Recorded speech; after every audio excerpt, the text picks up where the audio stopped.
Bom, pessoal, então dando continuidade, à nossa temática, nessa quarta aula do curso, a gente vai continuar a abordagem do conteúdo de natureza e cultura, o mundo humano dos símbolos, e hoje nós falaremos sobre a linguagem, a porta de entrada para o humano,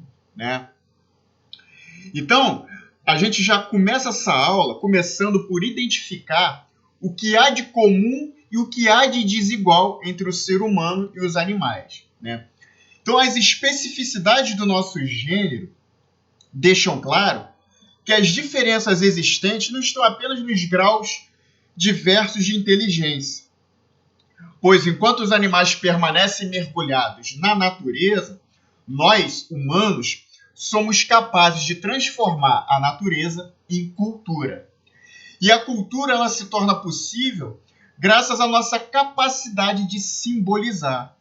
Então, alguns exemplos que eu darei aqui para vocês nos ajudarão a compreender melhor como se dá esse processo de humanização.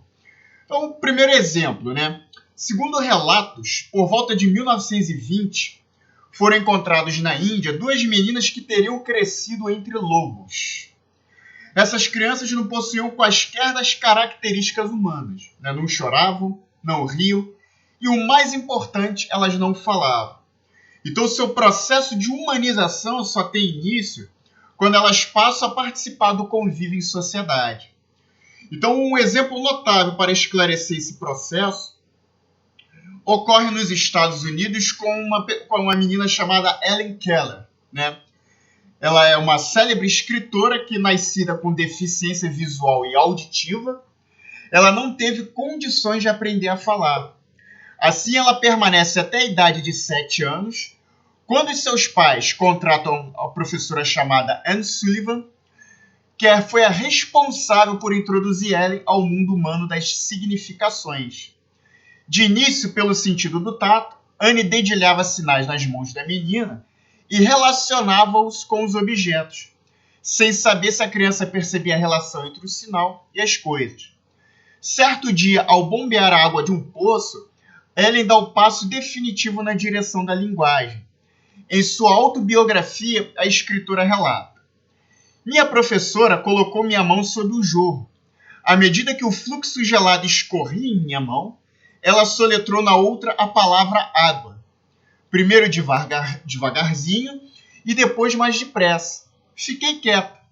Toda a minha atenção concentrava-se no movimento de seus dedos. De repente, senti uma nebulosa consciência de algo como que esquecido. Uma impressão de retorno do pensamento. E, de alguma forma, o mistério da linguagem me foi revelado. Soube então que água, AGUA, significava a maravilhosa coisa fria que deslizava pela minha mão. Saí do poço ansiosa por aprender. Tudo tinha um nome, e cada nome dava origem a um novo pensamento. Então, no mesmo dia, Ellen, ela associou inúmeras outras palavras a objetos que podia tocar. Com o tempo, ela aprendeu a falar, a ler e a escrever. Tornou-se uma escritora e conferencista conhecida mundialmente. Esses relatos nos propõem assim, algumas reflexões. Seria a linguagem o elemento que caracteriza fundamentalmente a cultura humana e distingue o ser humano do animal? Mas os animais também não utilizam certo tipo de linguagem? Então, gente, são essas perguntas que a gente vai responder aí na próxima aula, beleza? Essa aula aqui eu busquei apresentar esses exemplos para vocês, para instigar aí o pensamento crítico de vocês aí, tá? A linguagem ela pode ser concebida como algo que difere o ser humano do animal, mesmo os animais também possuindo um certo tipo de linguagem, Qual das questões aí,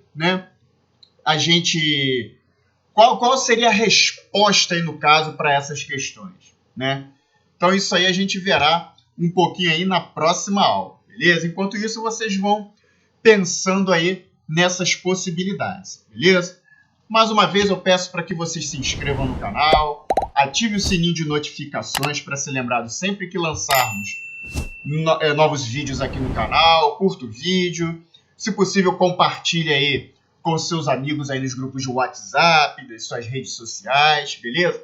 Ajude aí a divulgar aí o nosso curso aqui sobre cultura, linguagens e tecnologias da informação, beleza?